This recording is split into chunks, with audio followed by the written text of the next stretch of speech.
let's break the mold. Chasing the stories yet untold. Passion ignites like a blazing fire. Knowledge takes us higher, higher. Out of the box where the wild ones play, we see the game in a whole new way. Living loud, hearts in motion. Sports with soul, pure devotion. The field's alive with endless dreams. We're more than stats, we're the in-between. A slam dunk thought, a touchdown mind. Out of the box every time. No limits, no change, no walls to climb. We're rewriting the rules in real time. Out of the box where the wild ones play, we see the game in a whole new way. Living loud, hearts in motion. Sports with soul, pure devotion.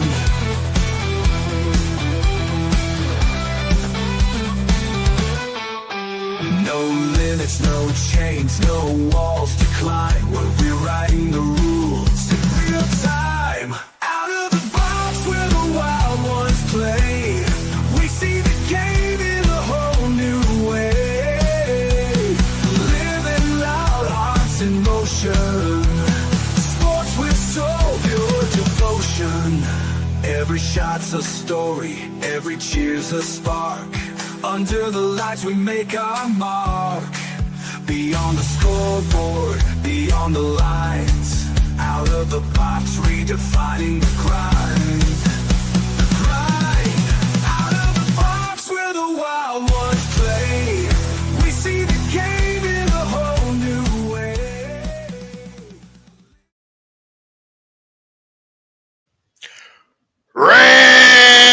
Raiders! What's up, Raider Nation? Raider Batman, the Bat Fry, Kenny Fry here. Welcome to the Silver and Black Lair. Super excited. Week 1 kicks off tonight, basically. You got the Eagles and the Cowboys, but week 1 for us, Raider Nation. Sunday, 1 p.m. Eastern, 10 p.m. Pacific, depending on where you're living, I guess, as to what time you're going to be watching it. But super excited, and I'm super excited to kick this show off. But before we do that, we're going to let you know that today's show is brought to you by our good friend Jason Fine, attorney Big Al. Big Al, you can reach Big Al at 1-800-HURT-123. That's 1-800-HURT-123. Big Al specializes in motor vehicle accidents, slip and falls, workman's comp, and personal injury claims. He has 3 office locations conveniently located throughout Pennsylvania and New Jersey. His office in New Jersey is located in Cherry Hill on 3 Greensward Lane. The phone number there is 856-209-5258. He has 2 offices in Pennsylvania, one in Pittsburgh, located on 500 Grand Street, Suite 2900. The phone number there is 412-365-8151. And in Philadelphia, the office is located at 1628 JFK Boulevard, Suite 2120. The phone number there is 267-888-2980. That's Jason Fine, attorney Big Al. Yeah, baby. Big Al. Can't beat Big Al, right? Love it. All righty. Hope everybody's doing well out there this fine Thursday. It feels like it's weird. You have Labor Day. Anytime there's a holiday on a Monday or anything like that, where the majority of people have off, it kind of screws the whole week up. It's weird. It's just feel off a day. It doesn't feel like a Thursday, but it doesn't feel like it would be a Wednesday or a Friday. Just feel off. But anyway, we're going to kick the show off, get the show on the road here. I'm going to talk about the Raiders' latest depth chart. We'll go ahead and read that off. And it's pretty much basically the same as what I read the other day. But we're still going to go ahead and throw it out there. And there was a couple changes. So offensive line, pretty much what I said the other day. Left tackle, Colton Miller. Left guard, Dylan Parham. Starting center, surprising most people, going into the preseason here, going through preseason camp, was Jordan Meredith at center and Jackson Powers Johnson at right guard and DJ Glaze at right tackle. And I'm excited to see Jackson Powers Johnson at guard again. He did okay at guard. I thought he was a lot better at center, but different scheme, different offensive scheme. Pete Carroll said that he wants uh, JPJ's bully mentality, his tenacity, his ferociousness at guard. He said he needs that there. And I'm curious to see how Jordan Meredith does at center. Jordan Meredith, really good story, working his way up from the practice squad. Had a really good season last year. Showed out. Was able to make the roster this year, and making the first team. The dude is a starter. So good for him. Rookie last year's rookie DJ Glaze at right tackle. A recent signing Stone Forsythe breathing down his neck. And also you have Alex Kappa as backup for JPJ there at right guard. He was somebody we brought in this season as well. And a couple of rookies backing up Colton Miller and Dylan Parham on the left side, Charles Grant and Caleb Rogers. All right. All right. So then we look at, of course, quarterback Geno Smith being backed up by Kenny Pickett. Wide receivers, we're looking at Jacoby Myers, Trey Tucker, and Dante Thornton. A lot of people were, penciling in Jack Betch there. Jack Besh. Here we go again with the last name. That last name kills me. Could they just put a K at the end so I can call him Jack Beck? But it's weird. The BECH. It's weird for me. I don't know. It's not Betch. I don't hear anybody say Betch. I hear it like a shh. Whenever I hear somebody say it, I hear Jack Besh. I don't know if that's right or not. It doesn't feel right. It doesn't look right. I don't know. But anyway, a lot of people were thinking the second round pick Jack Besh was going to be there. I don't like it. But Deontay Thornton really showed out in preseason camp. A lot of positive, great things coming out about him. So he gets a start. Rookie there. So either way, you're probably going to have a rookie starter. But here is a rookie that was picked up much later. So, backing up, of course, we have Mari Cooper, Jack Besh, and yeah, that's it for the receivers. Tight end Brock Bowers and Michael Mayer, and Ian Thomas is your third tight end.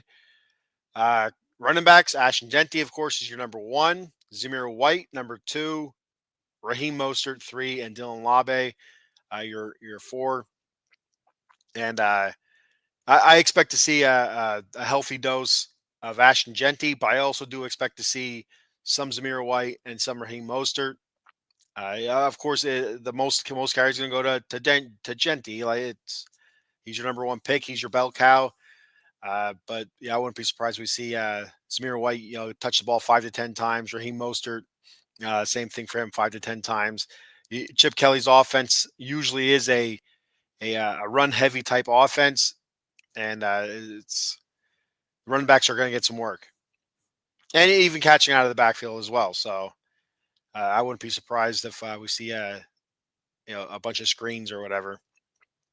So rolling on to the defense, your defensive line, your defensive front, your Max Crosby, of course. Thomas Booker, the 4th, a recent pickup from the Eagles. We traded Jacorian Bennett, whose name escaped me something fierce the other day when I went live, and it was so frustrating. Finally, I was at work talking to Guy, my buddy. His name is Guy Ebert. He's a Bronco fan. I know. I hate the Broncos, but I like Guy, so I make a concession there. And we were both standing there scratching heads, and finally, we had to look it up. We had to look it up, and it was Jacorian Bennett, and it drove me nuts. And it's like I know I could see the guy wearing 0 last year. He called him Agent Zero. He played really well for the Raiders, but just could not think of his name. But we traded him to Philly for Thomas Booker the 4th. And so he inserts right there in the defensive tackle spot. That was more than likely vacated by Christian Wilkins. Who knows if Christian Wilkins was still on the team, he probably would have been on the IR anyway. So good riddance to that forehead kissing fella. Adam Butler, your other defensive tackle. I really like Adam Butler. I feel like he's been a strong presence in the middle of our defensive line the last 2 seasons. And he gets at the passer. So he gets at the passer, run defense. is all right. I feel like Thomas Booker. I think he's gonna be our run stuffing defensive tackle. Where Adam Butler's gonna kind of get up the field a little bit, kind of guy. Malcolm Kuntz coming off ACL surgery. Your other defensive end, so it's gonna be interesting to see what his contribution is here early on in the season. Do they kind of wean him in, or do they just right away 100 mile an hour? Get Kuntz in there as much. Do we see a lot of Tyree Wilson or Charles Snowden? We'll have to wait and see. But the backup defensive lineman, Tyree Wilson, Jonah Laulu, Lakey Fotu, Charles Snowden, JJ Pegues, and Tonka Hemingway. So those are your defense. That's your defensive front, your defensive linemen. Looking at the second level here, your linebackers. We have Jermaine Pratt, Landon Roberts, Devin White, all brand new, which is terrifying. Backing them up, Jamal Adams, brand new. Tommy Eichenberg entering his second season. Brennan Jackson, and you got rookie Cody Lindenberg. So it's super nervous about that. It just the turnover on defense this year. 8 new starters on defense. It's nerve wracking. It really is. And the secondary is basically all brand new secondary. It's all new for the most part. I do like Pratt, Roberts, and Devin White as decent run stoppers, which the Raiders always struggle against the run. So we'll see how that works out. But in coverage, not very good. We'll have to see how the Raiders deal with that.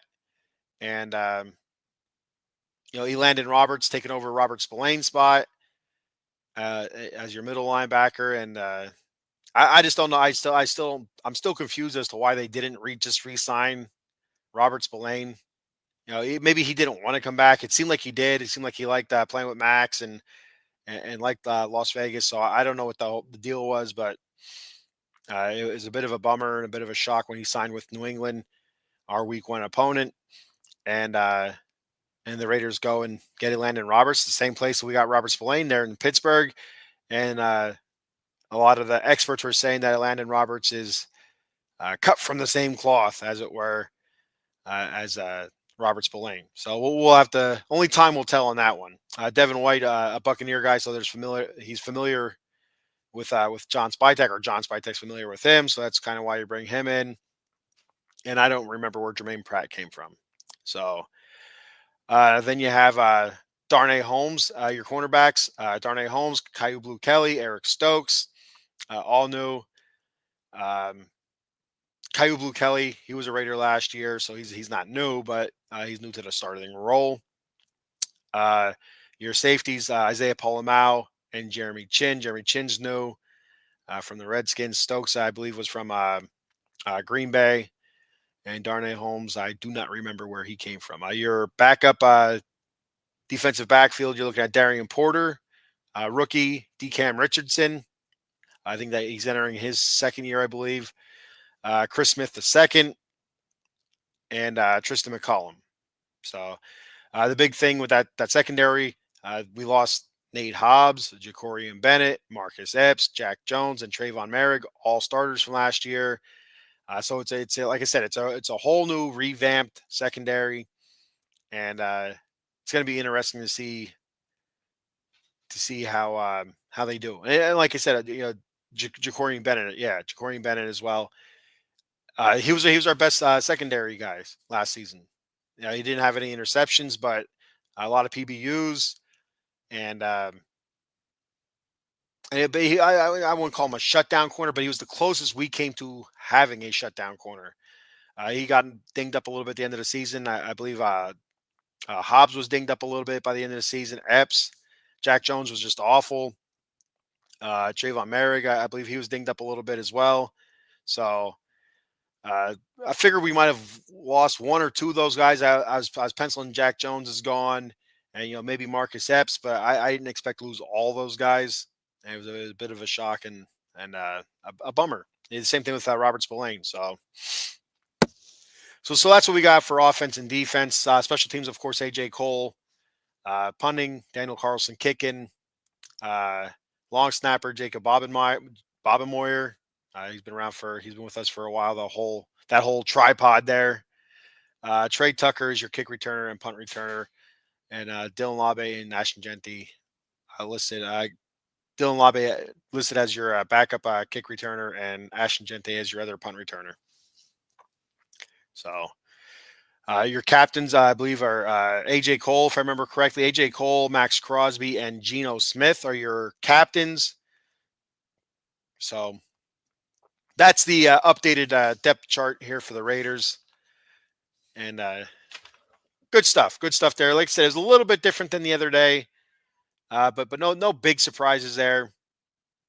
I think maybe I don't think I had Caillou Blue Kelly at cornerback. I feel like I had him as a backup. But I think everything else was pretty much the same. I'm interested to see how much playing time um, Amari Cooper gets and Jack Betch. Like how do they fit in? I feel like we're going to see more of Jack Betch than we do Amari Cooper, but I think that's going to depend a lot on the flow of the game and how the run game's looking and the kind of the score a little bit. Got a comment here from our boy Paul Spencer checking in. You can check Paul out on a multitude of shows: Cowboys Weekly, Cowboys Daily, NFC East War Room, UFC show, college football, Notre Dame, all that. The dude is everywhere. He's a Swiss Army knife. He says, "What's up, Ken? You think Besh gets more time? He's going to be good." Yeah, I do think he's going to get more time. I know, like I said, Deontay Thorman, I can't. Deontay Thornton Jr. had a really good preseason where Besh, he didn't hear a whole lot from, and which was a little bit surprising because everybody's like really high on him. But I feel like I ain't gonna say he's gonna have a coming out party against the Patriots, but I think we'll see more of him than we will like of Mari Cooper and and stuff like that. So, does that mean he splits time with Thornton Jr.? I'm not sure. I'm not sure where he fits in there. Trey Tucker, I feel like this could be the last shot for Trey Tucker. Uh, just waiting for him to really break out and do something, with Trey Tucker. So we could see Besh kind of starting to work his way in there, and he start phasing out Trey Tucker as the season goes on. But overall, I think Jack Besh is going to have a really good season. It's surprising that he wasn't in the starting lineup, but definitely Deontay Thornton. He earned it. Stacy checking in. What's up, Stacy? She says, "Good morning. Good morning, Stacy. How are you?" Paul said, "Did you say Gente has a? Did you say Genty as a PR? My lord, imagine seeing him running full speed." Yes, as a punt returner. Yes, he is actually the backup punt returner. So they have Trey Tucker listed as your main punt returner, and then you have Ashton Genty as your backup punt returner. So yeah, and it's surprising that you put your number one pick out there, your bell cow running back out there as a punt returner. So I wouldn't expect to see him out there unless he's going out there just to catch a ball, maybe like a fair catch or something.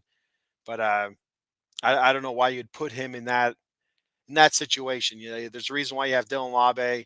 He's your special team specialist there.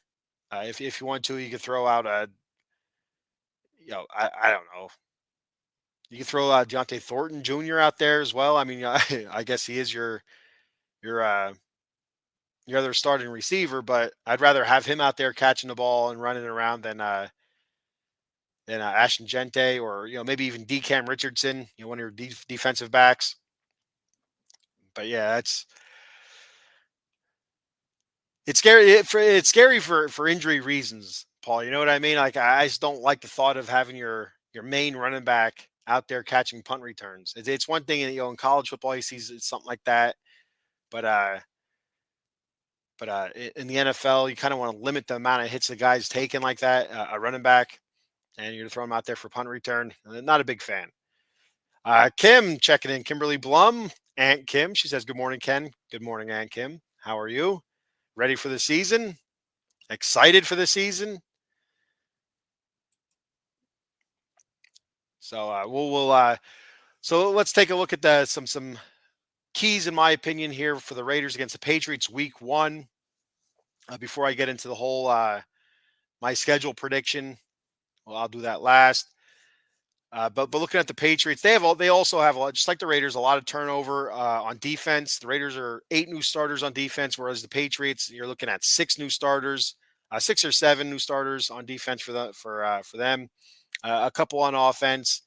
I think the biggest weakness on the Patriots, on paper anyway, this could be just you know uh, it could end up being not a weakness. I don't know, but week 1, I could see this being a weakness. But their offensive line was kind of mishmashed together right before preseason. From everything that I've heard and read, uh, you're looking at they're starting 2 rookies on the left side, a center that's brand new to the team, and also a right tackle that's brand new to the team. So they only have one returning offensive lineman, Mike on Waynu. I don't know. That's probably not right. That's probably not right at all. I don't know. That's how it's spelled. So I'm going to go on Waynu. It doesn't sound right, but it is what it is. So I think their offensive line is a huge weakness for them.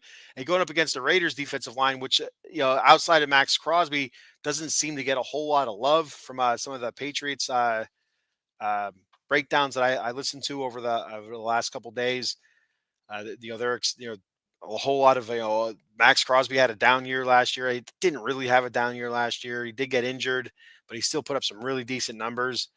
But a few of these talking heads said that they felt like that the Patriots offensive line, even though it's kind of mishmashed and kind of put together really late, that hasn't had time to gel, that they should be able to handle the Raiders defensive line. Malcolm Kuntz coming off of an injury, ACL reconstruction. Thomas Booker, basically a third stringer from Philly, and Adam Butler was a backup here with the Raiders until he wasn't, and until Wilkins was out, and finally he went into that starting role instead of feeding in. And so basically they're looking at it as a bunch of backups. I look at it as a super solid defensive line, a healthy Max Crosby, Thomas Booker, the fourth coming from Philly, which is a very deep defensive line team. When he did get in, he was very noticeable for Philly. I noticed him a couple times last year. Uh, so he's a decent player. I don't expect him to be a world beater or anything like that. I don't expect him to be a Pro Bowler or an All Pro, but he's not going to be a pushover. He's not going to be somebody that's just going to lay down. Adam Butler, I've talked about it many times. How much I like Adam Butler. Gets to the quarterback. He's fast. He's a little bit undersized, probably for an interior defensive lineman. But but between his quickness and his strength, he does all right in the run defense. Not great. He does okay. It's serviceable, but it's his ability to get up the field that really makes him valuable. And then Malcolm Kuntz, that's the one where I'm kind of iffy on, not really sure what we're gonna get. But I wouldn't be surprised if we see a lot of Charles Snowden, a lot of Tyree Wilson. The Raiders kind of slowly working Kuntz back into the fold here. So, again, I think Kuntz will get the majority of the reps, but I wouldn't be surprised if we see Snowden and Wilson. I wouldn't be surprised if we see Tyree Wilson at defensive tackle too a good bit.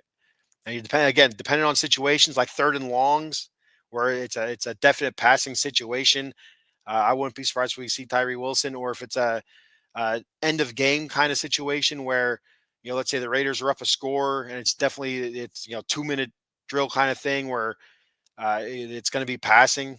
I wouldn't be surprised if we see Tyree Wilson in there, just almost a, I wouldn't say a copycat, but almost an homage to the New York Giants NASCAR package from back in the day when they won their Super Bowls against the Patriots. And Tyree Wilson got a little taste at defensive tackle last year. and he did all right. You know, you seen him getting up the field, getting to the quarterback, but you also seen him where he's not really built like a defensive tackle and kind of getting swallowed up by those big guys in the middle. So, but I wouldn't be too surprised if we don't see him there a lot. That's something that he was also working on in the offseason from reports that I've heard. So excited to see what Wilson can bring, and it's he's getting to that point. Also, it's I think this is his third season where it's almost do or die for him. You know, first round pick. He wasn't picked by this regime, so you'd have to figure, it's do or die for Tyree Wilson. Either show out or get out, pretty much. So, and Charles Snowden, he did fairly well last year, filling in when Kuntz got hurt, and he kind of had a defensive end by committee last year. So you would see Snowden, you would see Tyree Wilson, Clavon Chase on this, that, and the other. So, but I really do think that the game's going to be won in the trenches, line versus line. And when I look at the Raiders' defensive line against the Patriots' offensive line, I check the box to the Raiders on that one. I absolutely do. Now you look at the reverse side of it, the Raiders' offensive line versus the Patriots' defensive line. I've got a comment here real quick from Paul Spencer. Ken, what did Amari get money wise from you? We gave him 5 years, 100 million in 2020, and gave, I believe, you 2 first-round picks. Yes, we did get a couple first-round picks from you guys. I want to say, shit. I wanted to say it's 11. No, it wasn't 11 million. That's what uh, Jacoby Myers is making 11 million this year. So I feel like it was more than that. But 1 year, I'm going to look it up here real quick, Paul. But I feel like it's more than what Jacoby Myers is making now. But yeah, Jacoby Myers is just under 11, like 10.75. So you just round it up to 11. It's close enough, right? Let's see, Amari Cooper contract. There it is, Amari Cooper contract. 1 year, 20 mil. There, that makes more sense. 1 year, 20 mil. And I'd imagine that Jacoby Myers is probably looking for 22 mil a year, so 22 to 25 mil a year. But we gave him 1 year, 20 mil, which you said the Cowboys 5 years, 100 mil. It's the same thing right there, basically. So, and he didn't have the best year last year. Coop did in between the Bills and Browns. So, sorry, I'd look it up, but driving to Pittsburgh. That's all right, Paul. I should have known what it was, and I did know what it was when they did sign him, because the talk was Jacoby Myers asking for a trade. It all happened the same day. Jacoby Myers requested a trade, so they were talking about his money on TV, and then the Raiders signed Amari Cooper, so they were talking about his money on TV, and so yeah, that's where that was. So getting back to the line talk, the trench talk, we had the Raiders offensive line against the Patriots defensive line. So you're looking at the Patriots defensive line, brand new to the team, Clavon Chason, who was with the Raiders last season. He wasn't a starter, but did rotate in a good bit, especially after Malcolm Kuntz got hurt. I believe he was drafted, I think, by the Jags. I think it was the Jaguars, and for some reason I feel like it was a first round pick because I remember talking about it when the Raiders signed him. They actually have him. The Patriots actually have him listed as an outside linebacker. Looks like they're running a 34 defense. Their defensive tackles, Christian Barmore and Milton Williams. Milton Williams is also new to the team.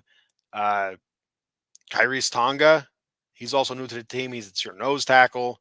And your other outside linebacker is Harold Landry III, and he's also new to the team. So right there, your front five, your interior defensive linemen, your outside linebackers, 4 of the 5 are brand new to the team.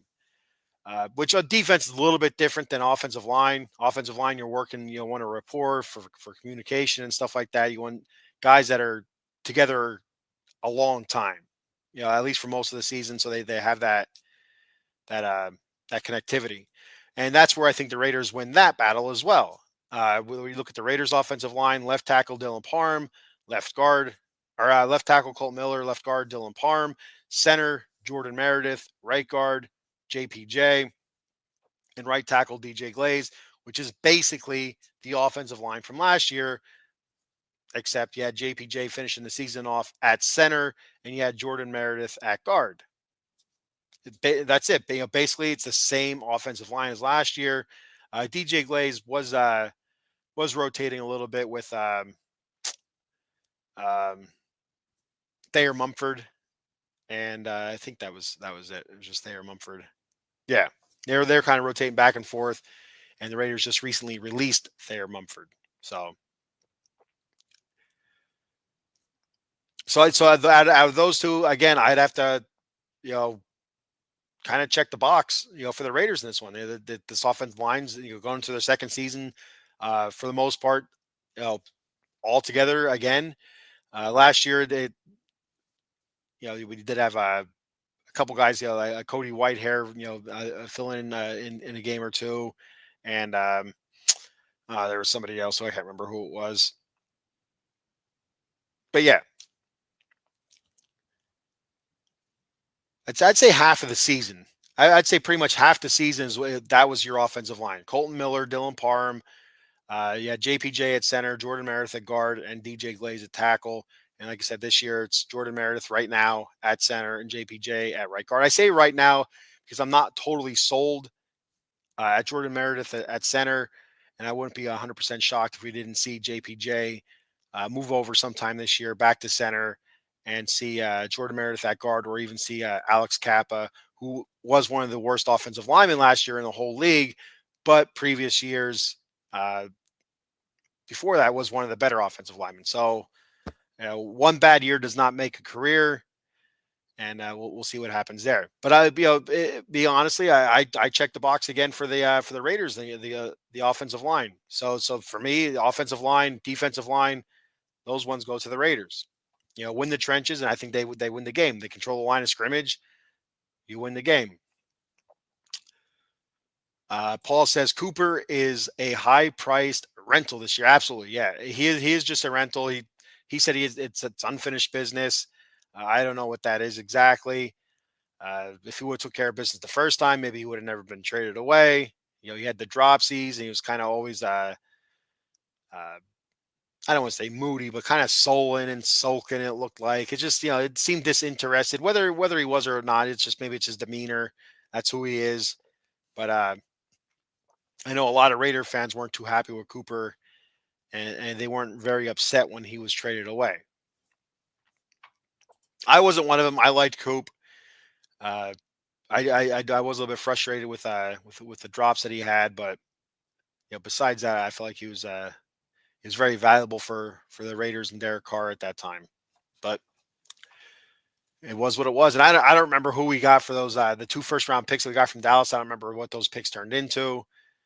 I mean, one of them might have been Colton Miller. He was a first-round pick, and it's probably around that same time, but I'm not sure. Paul says, I like the Patriots running back, rheumatoid. I always call him rheumatoid arthritis Stevenson, because just because his name's Ramondre or whatever the hell it is, or Ramondre Stevenson. So I call him rheumatoid arthritis. So they also have that rookie Travion Henderson. So we'll see how much playing time he gets. He was their second-round pick this year. I feel the rookie gets the starting nod eventually and more touches versus the Raiders. Big, strong runner, yes. And you'd have to imagine with the new coach there, former Patriot himself. I'm gonna have to look it up again. Mike Vrabel, who I wanted the Raiders to sign. That's who I wanted the Raiders to go for as coach. But just we want Pete Carroll, and I'm cool with that. I'm down with that. It's all right.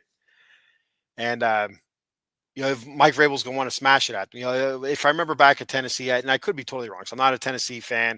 I don't follow other teams very closely where I know the ins and the outs and schemes and all that stuff. But I always felt like whenever I watched Tennessee Titans play, it was always the big hogs up front there on the offensive line and smash mouth football and a short passing game.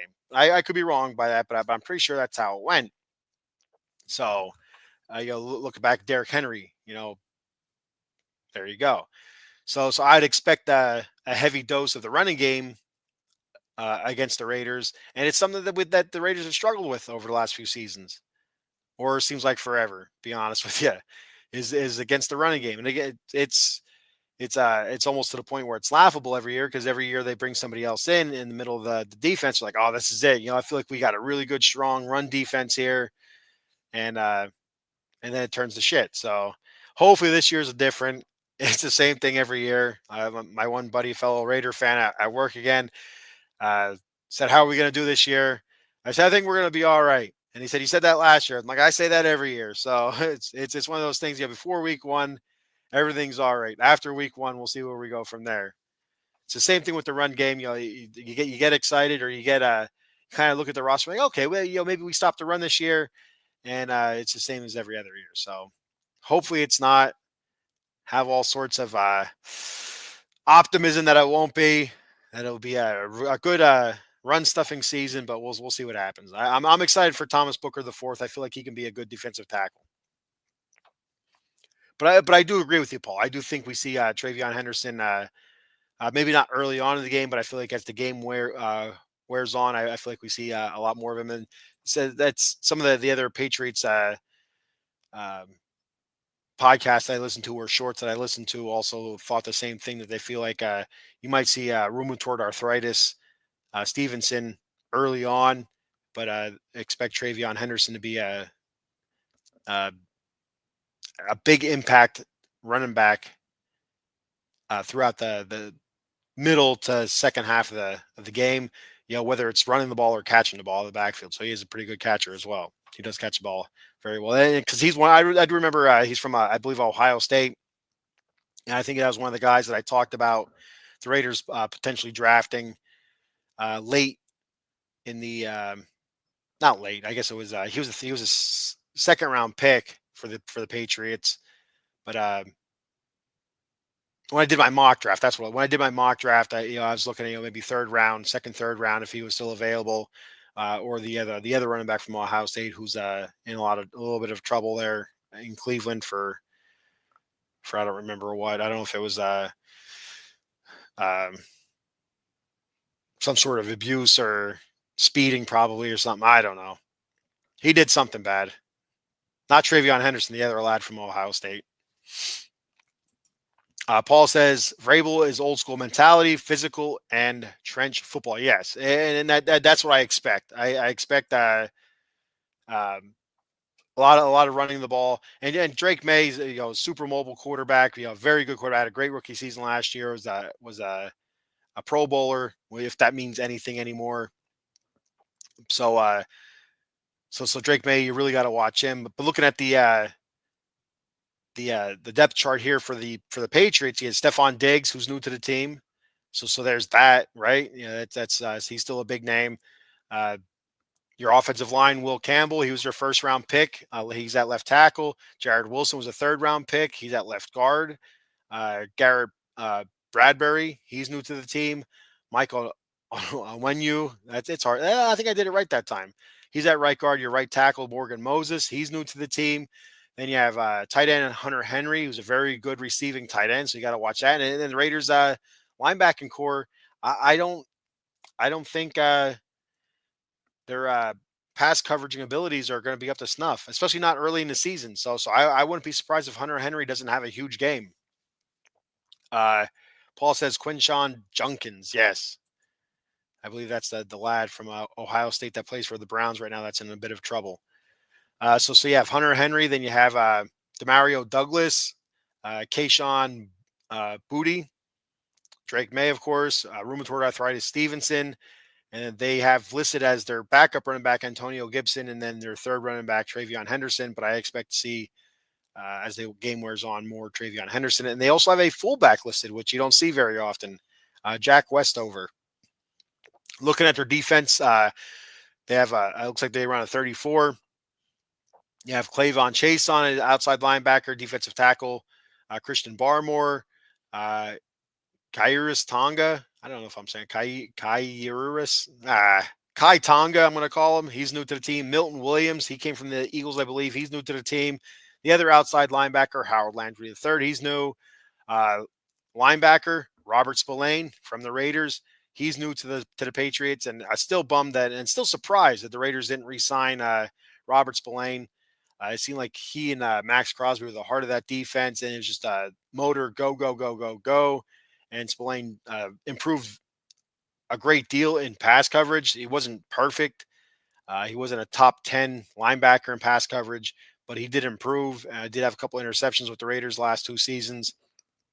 But against the run, he did very well. I did notice a couple times last year as the season wore on that he would get lost sometime in the wash. When the line's kind of washing the defensive line down, he kind of get trapped in there and get lost, and you can't have that with your linebacker. And I seem to notice that a little bit more. I don't know if that was just him wearing down through a long season, or if it's just something that I didn't notice before. I don't know. The other linebackers, we have Christian Ellis. Then we have your cornerback is Carlton Davis III. He's new to the team. The other cornerback they have listed starting, Christian Gonzalez, but it doesn't seem like he's going to play. He hasn't played a down yet through the preseason. He has a hamstring issue, I think it is, right? I think it's a hamstring issue. Yeah, hamstring issue. He hasn't practiced. He hasn't played in any game situation. So I wouldn't expect to see Christian Gonzalez. He was their outstanding rookie from, I believe it was last year. Last year he was a second team All Pro. So he's a big deal to their secondary. So you're looking at if he doesn't play, you're looking at Marcus Jones or Charles Woods there. Your safeties, Jalen Hawkins, and then a rookie Craig Woodson. He was a 4th-round pick. They have him listed as a starter there. So that's the defense. That's the Patriots depth chart. And like I said, I feel like the trenches is where it's going to be won. I feel like the Raiders, on paper, have the better defensive line than the Patriots offensive line. And the Raiders offensive line, I feel like, is better than the Patriots defensive line. So, and they have to establish the run this year. Last year, that one of the biggest issues that they had was they couldn't run a damn ball. There was a whole lot of talk about Zamir White. He looked good, so we don't re-sign Josh Jacobs, and we couldn't run the ball. We were, I don't remember what we ranked running the ball. I don't think it was dead last, but there was 5 rushers in the NFL that had more yards rushing than the Raiders did as a team. Josh Jacobs was like 10 yards shy of it. So it was the rush was very bad last year, and I feel like it should get better this year. One, a much better run scheme than what Luke Getsky had, and 2, that this offensive line has had plenty of time to gel from last season into this season. And you have a healthy Colton Miller. Last year, he's coming off an injury, was still kind of banged up coming into the season. Didn't start off well, but by the end of the season, he was almost back to what we expect from him. So I expect Colton Miller to be all-pro Colton Miller once again. So looking at defense overall, I think it's a wash just about. Looking at defensive line, if anything, I would say Max kind of puts it over the edge for the Raiders. So I would say that. Linebackers, I'd have to give to the Patriots. Defensive backfield, I don't know, because it's just so many unknowns with the Raiders secondary. Is Eric Stokes, who's a former first-round pick, I believe.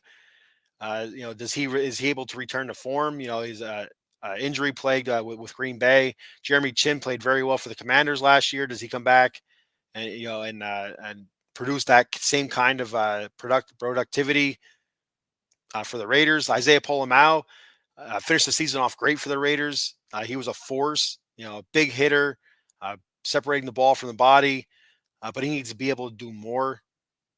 He needs to be able to be a ball hawk type, and then you'll be able to come up and play the run better.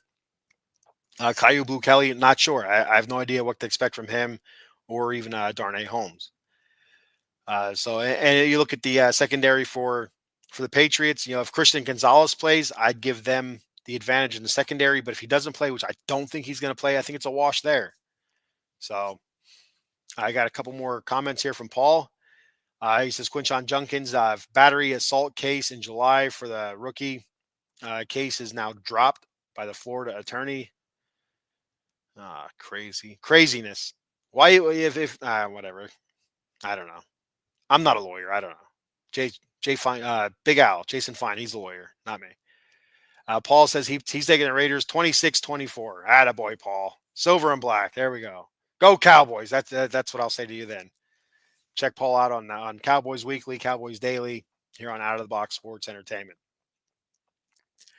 So looking at the offenses as a whole, looking at receivers, I think Stephon Diggs is still Stephon Diggs. Overall receivers, I'd probably go. I think Raiders. Yeah, Jacoby Myers, 1,000-yard receiver last year. Deontay Thornton Jr. He looks like he could be a real deal. And Trey Tucker, Amari Cooper. I don't know. I think I'm going to call that a wash. Running back wise, I'm going to go Raiders there, just because Ashton Gente's the number one pick, and rheumatoid arthritis. Stevenson is not a terrible running back. He's not a great running back, and we don't. So here, I'm getting ahead of myself here. I'm being a homer, and I don't want to be a homer. I'm trying to be objective on this. We don't know what Gente is going to be. We don't know what Ashton Gente is going to be. He is the number one overall pick. He looks like a beast. That's what's expected, but we don't know until he gets out there. So, and rheumatoid arthritis, Stevenson. He's had a decent career with the Patriots. He's had some decent seasons. Nothing that was all pro or anything like that. I do think he was maybe he might have made the Pro Bowl one year. I feel like I know there was a one season he had a whole bunch of touchdowns and he got the ball a lot. I think that's when Belichick was still there though, which was last year. So what the hell am I even saying? I think it was last year, right? Belichick was Gerard Mayo was the coach last year. So a couple of years ago. I'm still going to go. I'm still going to go with the Raiders for running back. So I get the advantage there. Raiders, check that box. Geno Smith, Drake May at quarterback. I probably go Patriots here. I don't think Geno's a bad quarterback, but I think Drake May is more dynamic, more playmaking possibilities with Drake May. So I would give check that box to the Patriots. Tight end that goes to the Raiders. Brock Bowers, Michael Mayer. I'd take them any day over Hunter Henry and Austin Hooper. Hooper was a Raider last year as well. So that's it. That's the depth chart. That's when I'm looking at here. Keys to victory. Like I said before, the Raiders, they have to be able to control the line of scrimmage, which I do think they will do on both sides of the ball. And they have to be able to run the ball.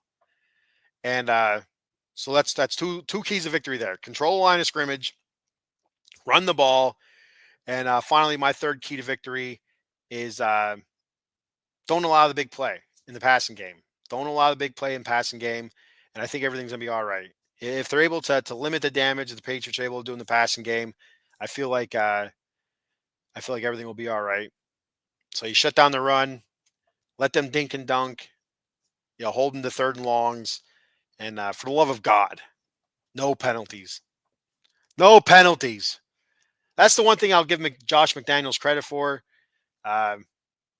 He did a heck of a job getting that team disciplined. There wasn't many penalties when Josh McDaniels was the coach for the Raiders, and now he is the offensive coordinator for the Patriots once again. So Paul also says, "Who wins tonight?" I said it on my video. Cowboys shocking the world. Cowboys 29, Eagles 27. But then again, it was at 2 a.m. in the morning when I did it. Yes. But Paul, you never know. It's a big emotional night for the Eagles. They're getting their their banner raised or whatever the hell it is, for the Super Bowl last year. So there's gonna be all that kind of emotions. It's a Thursday. It's the season opener, and so you never know. But yeah, I'm gonna go Eagles as well. I'm gonna go Eagles. You're going Cowboys, obviously. I would go Cowboys if I was a Cowboy fan. But I'm going Eagles this one, and I'm looking probably like a 30-24, 30-27 type game. I think it's gonna be closer than what people think. I think a lot of Eagle fans are thinking the Eagles are gonna go out and steamroll the Cowboys, but I still like Dak Prescott. I feel like he's gonna be able to move the ball, and it's just gonna be, can that defense slow down Hurts and Saquon Barkley enough to keep the offense in the game. So can the Cowboys offensive line hold down that Eagles defensive line? That's another big thing to watch there. Paul says, "Great show, buddy. Digging a new look." Yeah, thank you, Paul, for hooking me up. That we got my new logo there on that side. There we go. That did that pretty good. Paul was able to revamp my overlay here, and I can't wait. I'm actually have some T-shirts ordered for myself with my new logos, my 3 new logos, my 2 new silver and black Lair logos, and my new Batcave logo. So I can't wait to get those T-shirts and show them off. I think it's pretty neat. I think it's a sweet look. Joe Sullivan checking in. What's up, Joe? Joe says, let me go back to his first comment. I like the Eagles, but they do have a better chance tonight than say in a week or two. He's saying Dallas has a better chance tonight than they would do in a week or two, and yeah, I would agree with that, Joe, 100%. Because week one, championship banners going up. It's a big night. It's a Thursday night, which is always a weird thing, and it's like a lot of variables in there that you don't have in a normal Sunday type game or whatever. So if Dallas is going to get the Eagles this year, if they're going to get a dub on the Eagles, it would have to be tonight, I feel like. So it wouldn't be overly surprising if it happened, but I do think it's going to be a close game. I do think the Eagles are going to win. And you could check Joe out on the Sully Squad. Mondays at 6:30, talking all Philadelphia sports. 4 for 4, man. 4 for 4. Phillies, the NL East leading Phillies. Eagles, of course, the Flyers, and some 76ers. So there's that. The Phillies. All that work the Mets did to get close to the Phillies, and then they just washed it down the drain. Unbelievable. So my prediction for this game, I like the Raiders 24-14. I like the Raiders 24-14. We got Mr. CT checking in. I think I said that right. I got a little, the lettering's a little on the screen here. So it looks like it says Mr. CT. He says, "What's good, homie? Shout out from Youngstown, Ohio." There you go. Youngstown in the house. Thanks for checking the show out. I appreciate it very much. I'm actually going to Ohio next week. I live in Eastern Pennsylvania. So we'll be going to Cedar Point, the family and I. We're looking probably next weekend. I love Cedar Point. That's just a kick-ass park and all that good stuff. Joe says, "Ken, I want to be a Raiders old. I want to do a Raiders old school with you. Maybe Gruden there." Oh, absolutely. Yeah, that'd be a lot of fun. We'll have to get together, Joe. I had a lot of fun when we did the old school with the '86 Mets. I thought that was a lot of fun. You let me know when, Joe, and we'll work it out. We'll hammer it down. Mr. CT, if you're still watching, what is your prediction for the game this week? What are you thinking? Do you have a key for keys to victory here? Like I said before, I don't know if you're watching the whole show or not, but I like the Raiders offensive and defensive line versus the Patriots offense and defensive line. I feel like if they can control a line of scrimmage on both sides of the ball, they'll be able to stuff the run. They'll be able to run, and they'll force Drake May to pass, and that's the only part that scares me then.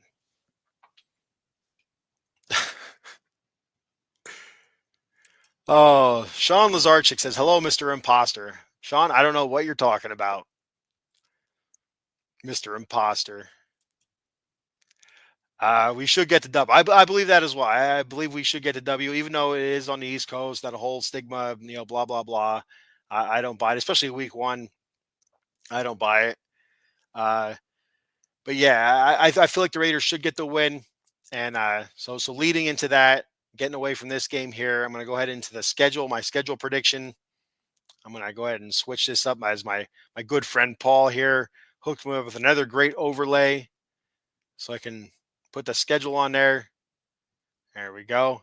And I got the handy dandy paper schedule. So week one, like I said, I have the Raiders beating the Patriots 24-14. I'm not going to give score predictions for every game. So I'm going to do that week by week. But I also have the Raiders beating the San Diego Los Angeles Chargers next week. That's a Monday Night Football game on September 15th. That's at home. Yeah, that's in Las Vegas at Allegiant Stadium. So I do think the Raiders are going to upset the Chargers there because I feel like the Chargers are going to be favorites. I could be wrong there though about the favorites part. I just feel like people are for whatever reason they're super in love with Harbaugh and that whole uh, Charger team, and I just don't see it. So I like the Raiders next week. So I'll put them at 2-0.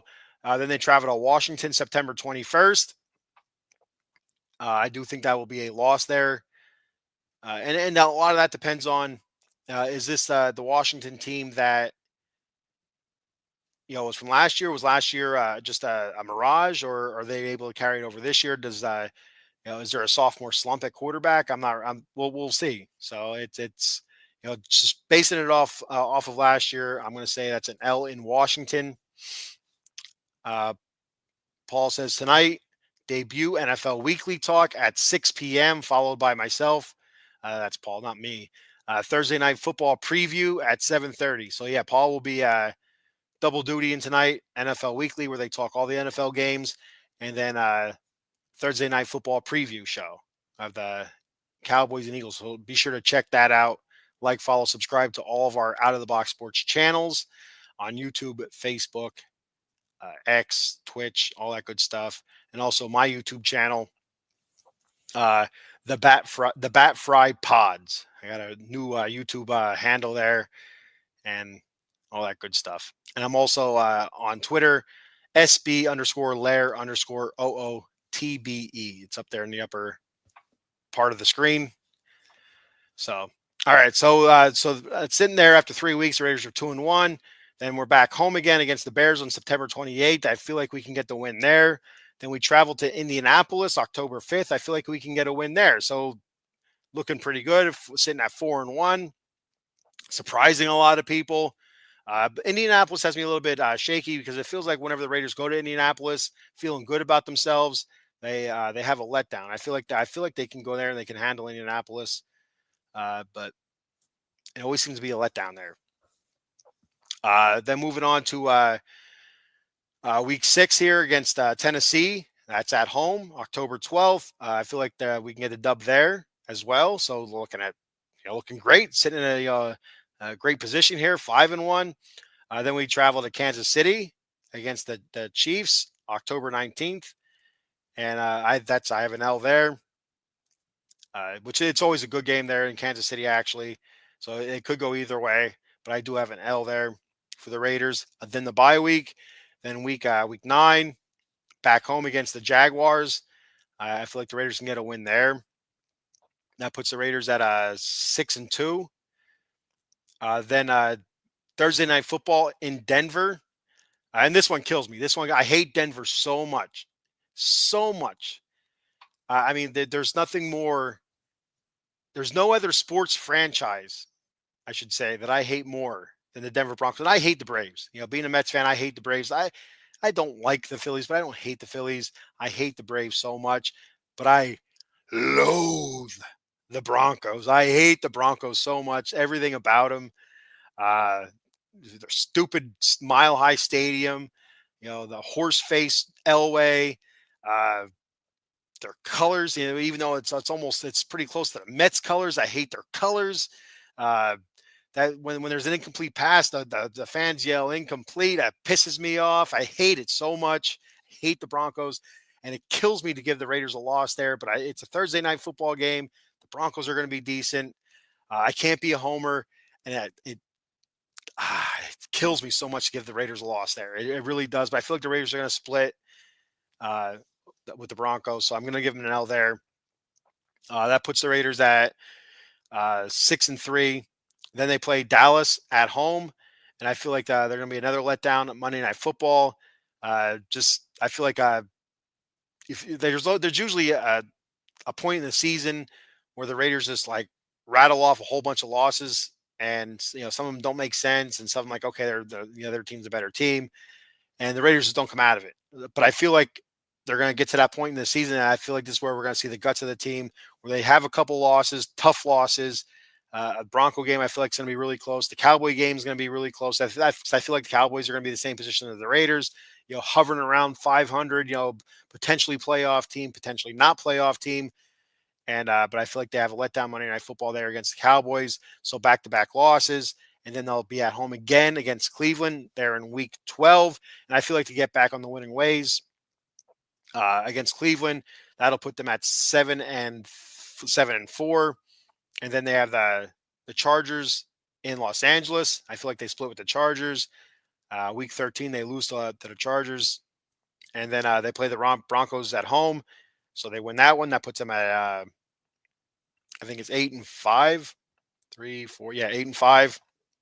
Then they fly to Philly December 14th. And as a Pennsylvania fella, I know Mr. CT, Paul, Sullivan, everybody that commented on the show so far, we're all Eastern United States people, Northeast. Mid-year, I guess Mr. CT would be more, I guess, more Midwest almost, where you're at. But still, it's cold. It gets freaking cold in December. January is even worse. But it's going to be cold in Philly on December 14th. But you know what? I shouldn't say that. There's been Decembers, especially the last couple of years, where we're looking at 50s, but still going from the desert to 50s is during the day is freezing. So, but I feel like they lose to the Super Bowl, defending Super Bowl champions there.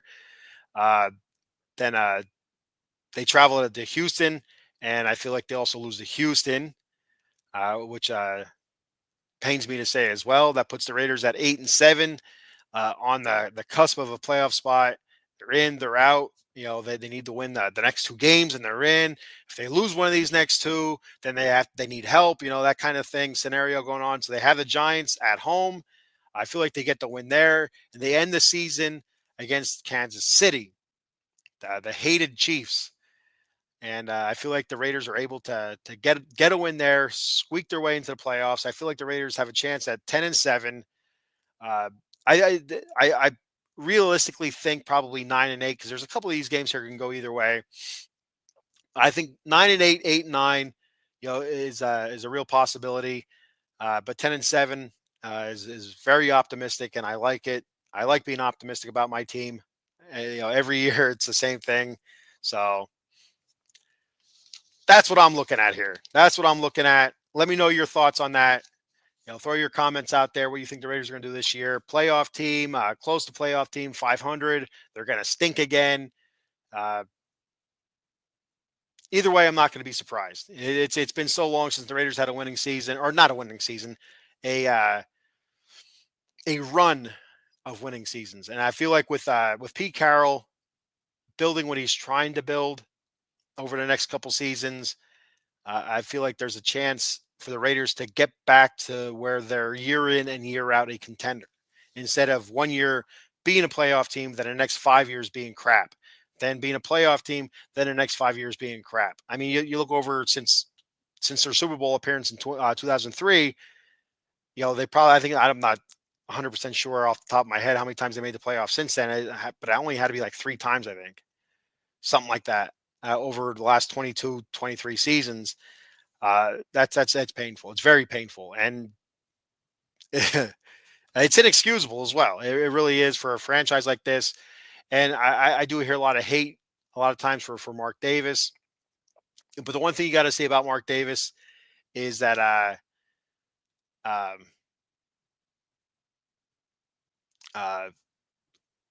he always claims that he's not a football guy. He's not like his dad. Al in his early years, he was a great football mind. And then as he aged and as the uh, the league changed, the different, and the 2000s were much different than it was in the 90s, the 80s, the 70s, and the 60s. Much different type of player, different type of uh, free agency structure and all that good stuff. It's huge differences, and Al lost touch. But Mark Davis, he puts it out there. He's not a football guy. He does not have the football mind that his father had, and he needs to surround himself with good football people. So when you see the hate that Mark Davis gets for putting terrible players out there, or signing bad coaches or whatever, he's surrounding himself with football guys that are giving him thoughts and opinions and advice on what he should be doing, and he's taken that advice, and so far it has not worked out well for him. So, and I see a lot of Raider Nation, spouting off at him. He needs to sell the team, and this and that. I disagree. I feel like Mark Davis has the potential of being known as a great owner if he can just catch a break a season. Get it right one season and then go on a run. I feel like this season could be the season. I feel like it can be led by Pete Carroll, Chip Kelly, and of course with the players, Ashton Genty, Geno Smith. For the time being, you can't figure he's your long term solution there at quarterback. I don't know what is going to be your long. I don't know if it's going to be Cam Miller. It's more than likely not going to be Aiden O'Connell. So, what is their long term solution at quarterback? That remains to be seen. But I feel like the Raiders are set up offensively, youth wise. They're set up in a really good spot.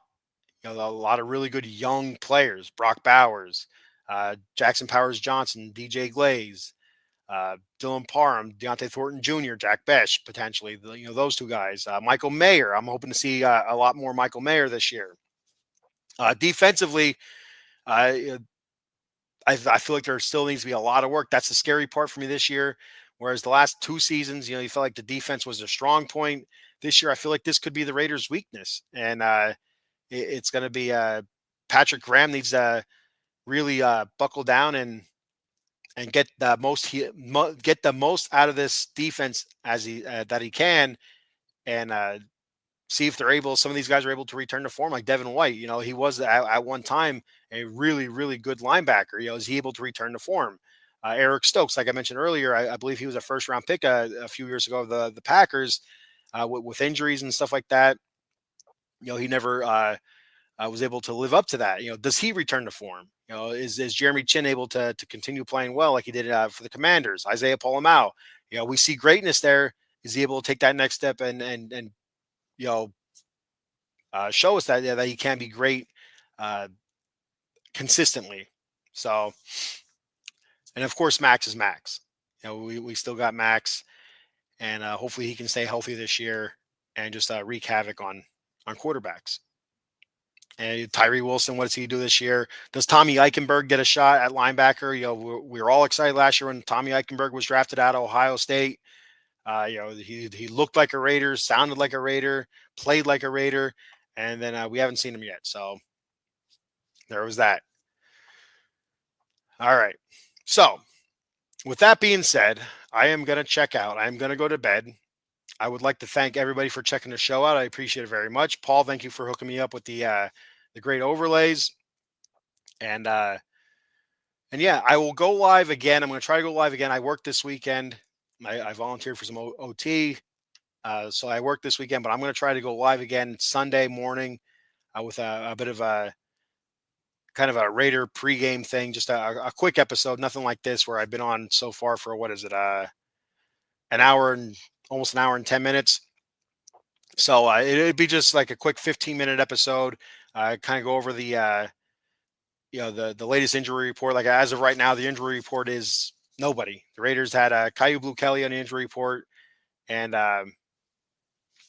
Caillou Blue Kelly and Kenny Pickett, both with hamstring issues, but they both full practice. So there's no issues there. But for the Patriots, Christian Gonzalez, hamstring, he did not participate. He hasn't participated yet this season since he hurt his hamstring in July. Charles Woods, concussion / groin. Hopefully that's not on the same play, or not. Hopefully they didn't get injured in the same time. That's a hell of my head and my groin. Oh my God, that'd be top and bottom hurt. He was limited in practice, so we'll see what he's listed as moving forward. Then you had Efton Chisholm III. He had a knee issue, but he was at full practice, so he should be all right as well. So that's the Patriots. All right. Thank you, everybody. Again, I appreciate it. If you want to help me out, you can go ahead and check out W Energy Drink at www.w.gg. Use my promo code TheBatCave for 10% off your order. It's the Jitterless energy drink. Comes in powder form. You throw you put it in your favorite shaker or cup or whatever. Mix it up, and 16 ounces of water. I put a little bit more in. I like my stuff watered down a little bit, and it's fantastic. It really is. I don't get the jitters from it. And I hate energy drinks because of the whole jitter thing. I don't like feeling like I'm having a heart attack after one Monster. So, and working night shift, sometimes I need that kick, and that's when I used to hit the Monsters, and I used to, the chest would be thumping. But with the W Energy drink, I don't get that jitter, and I get that boost that I would have gotten with Monster or Red Bull. So, and I don't like Red Bull. I like Red Bull and vodka.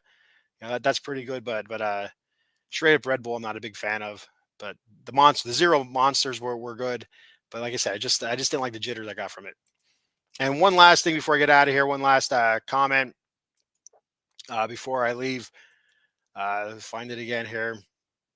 Yeah. Paul said Raiders 7-10, tough schedule. All right, buddy. Just got in Pittsburgh. Great show. The new Twitter for Out of the Box Sports is _OOTBox Sports. That's an underscore first. So _OOTBox Sports. That's a new Twitter handle for Out of the Box. So be sure to follow that. If you want to, that'd be awesome. And also my Twitter, SB_Lair_OOTBE. And like I said, my YouTube channel, The Bat Fry Pods. You can check out all my shows there. Silver and Black Lair Raiders. I'll be bringing back the Silver and Black Lair Kings here in the next couple of weeks as hockey season approaches. And of course, I'm doing the Batcave talking New York Mets baseball as we head down to the home stretch of baseball season.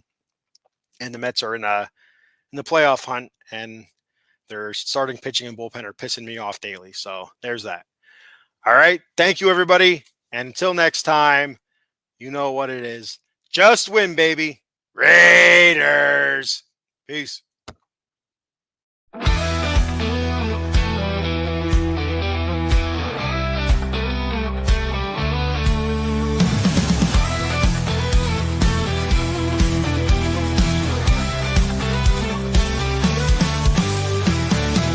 Getting strong, let's break the mold. Chasing the stories yet untold. Passion ignites like a blazing fire. Knowledge takes us higher, higher. Out of the box where the wild ones play. We see the game in a whole new way. Living loud, hearts in motion. Sports with soul, pure devotion. The field's alive with endless dreams. We're more than stats, we're the in-between. A slam dunk thought, a touchdown mind. Out of the box every time.